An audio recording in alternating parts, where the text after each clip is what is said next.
Amandeep from Google Plus. She asked, "Are you surprised TNA fans don't chant for AJ Styles the same way that WWE fans still chant for CM Punk?"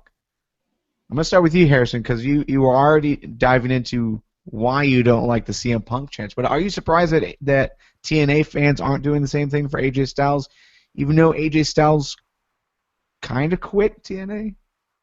Kind of. Yeah, but he did it after a long career that had it had its ups and downs, but it wasn't on the rise. Like you can say CM Punk.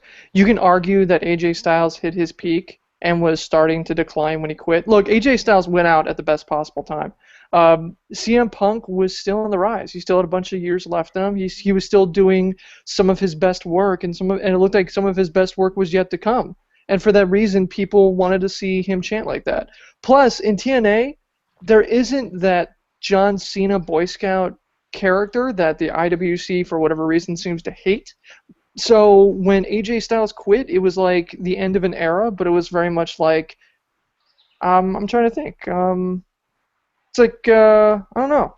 When Van Halen changed lead singers, it was like, okay, you're moving on, that's fine, but, this isn't the end of the world.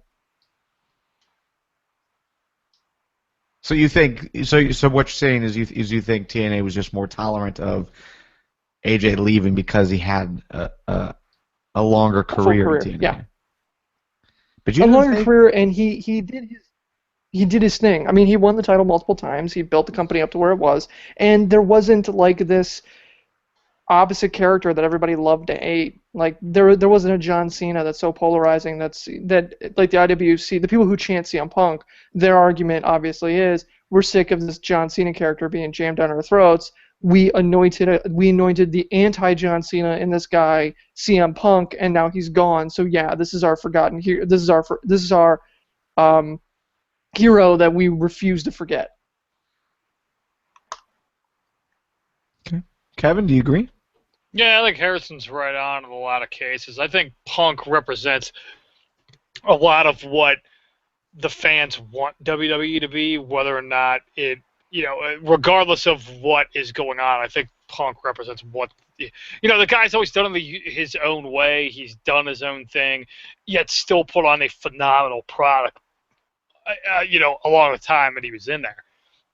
So, and that's not to say that that's anything against AJ, but it doesn't have the same feel. Punk seemed to have this connection with wrestling fans that not a lot of other guys, I think, have really truly had like he did. So that's nothing against AJ. I just think it speaks to how important Punk was, particularly in the era that we just watched, and the whatever you want to call it, the reality era or whatever it might be. So Yeah, you guys, I definitely agree with you. AJ's and CM Punk are just two completely different people, two completely different characters. Like, AJ Styles, in most cases, he very much is that John Cena character with the incorruptible kind of Boy Scout angle. It's just his style is much more vibrant than anything John Cena usually produces. So he doesn't have that same kind of polarizing effect that Cena does because he's just white meat babyface. AJ's a little bit like that, but his style is anything but. Whereas Punk, he's definitely the anti-hero, the voice for change. He's the embodiment of what the IWC says it wants. Whether they stick with that message or not is a completely different story. So I'm not surprised that fans of TNA don't do that. I am surprised that the Impact Zone crowd doesn't. Well, let me rephrase that. The Impact Zone crowd chants enough stupid shit that this definitely isn't needed.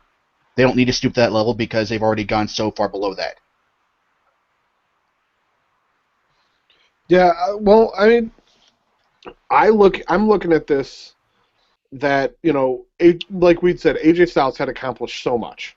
He had done everything in TNA multiple times over. He's won every title that they had. There wasn't anything more for him to do. So, while fans wanted him back, they wanted him there, we still felt Punk had a lot more potential in WWE. At least that's the impression I got. That, you know, there was more Punk could have been doing. There was more we wanted to see out of Punk. And the fans feel that it got ripped away. And that's why we still get the CM Punk chants. Yeah. And that's why we don't get the AJ Styles chants in TNA. Because it's not like we're all sitting around going, HBK, HBK, HBK. He accomplished everything. There wasn't a single thing left for him to do. Especially now that the streak's been broken. That was like the only thing he could have done. Unless you join the Vince McMahon Kiss My Ass Club or something. I mean, there was like nothing left. And that's where AJ is. I think that's why we don't get that reaction with AJ, but we get it with Punk. Yeah, this is being tossed around as well in the live chat. You know, AJ left because his contract was up. He didn't re-sign. He didn't necessarily want to. Given the deal that they were trying to give him. Plus, fans can access AJ Styles in ROH and GPW. You've got that access on YouTube to see his videos and whatnot. So you can still access AJ Styles right now. However, you can't do that with CM Punk. CM Punk left and has put his life into this big mystery that everyone likes to speculate on and stir up rumors and start internet drama about.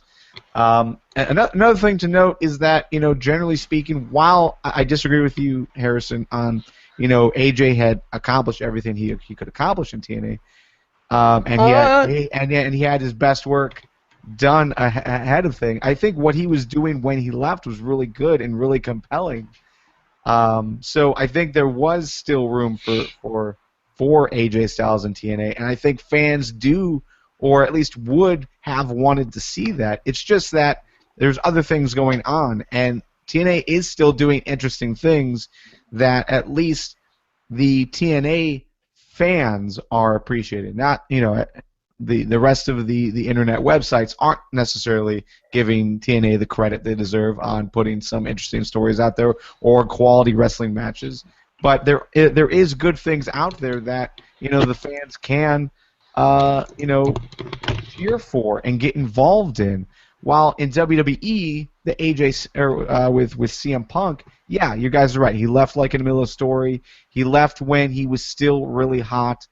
And the other thing is that WWE isn't satisfactory by any stretch of the imagination. They aren't putting out quality stuff, and it's really easy to cheer for CM Punk because you're bored. You're sitting there bored, and because this is not what you want to see. You want to see CM Punk, or you want to see Daniel Bryan, especially now that Daniel Bryan is gone. I think we're probably going to see more chance for CM Punk. And the other thing is we know, as internet wrestling fans are trolls, we know that we are getting under the skin of WWE and the wrestlers, so they're going to keep doing it. But it is unnecessary. I wish it would stop because Punk quit. He quit on us. Bastard. Do you think if they started shutting down those chants more, like you see sometimes with TNA, like I remember when EC3 he was having the "You can't wrestle" chants thrown at him, and he just that immediately. Like, I disagree. I'm very good. I disagree. I'm very good. Yes. Like, it just played along and kind of diffused that. Do you think that would change anything if the WWE kind of followed suit? No. Ripped off TNA, as it were. No, I think they have tried to do that. They had Paul Heyman come out and play into it. They had Stephanie McMahon play into it a little bit. So I think that they have attempted to do it and to shut that up. But yeah, it's not. I think we're going to be hearing those chants for a long time. I think those chants are incorrect. They should be bring Punk back or something along those lines. And they always come at really odd times as well. Come back, Punk. He quit. I mean, it's up to him. Yeah, for sure. You don't think WWE would leap all over him if I'm telling you, if Triple H looked down at his cell phone, it was Punk's number, you think he's going to let that one go to voicemail? But the other thing to note is That would be great if it's right in the middle of a live segment. Hang on, everybody, I gotta take this. Hey. Hold on, it's Punk. Hold on. And the entire arena gets really, really quiet, and like you hear like one guy starts getting up, and everyone's like, shh, shh, shh, shh, shh, shh. Dude, I'm in the middle of taping a segment on Raw. What do you mean you know you can watch me? What? Fuck you. Click. Another point being brought up in the live chat from Versy Jones. I think it's also because WWE have stopped referencing Punk, removing him from ads, footage, basically the Benoit treatment, and showing that they have resentment for him. That the fans are, back. They're backlashing that. They're going. They're rebelling. I don't know. I think that's not Benoit. Well, no, it's not the Benoit treatment as if he's Benoit, but just the fact that they're trying to erase, his place. They're trying to avoid any reference possible for him. So I think that's part of it too. But at the same time, I should note there was a real brief CM Punk chant at the TNA show, and it got cut off by other fans that weren't going to put up with that shit. We also saw that at Money in the Bank, and there were many fans that as soon as that started, many fans were getting up and telling the rest of the crowd to shut up. So I think it's not necessarily just. I think at this point it's just the trolls in the audience that aren't there to necessarily enjoy the show that they're going to see. They bought their tickets way ahead of time, thinking that maybe Punk was going to be there or whatever, and or are just there to get have their voice heard on TV. It's the Occupy Raw movement. MTW Podcast.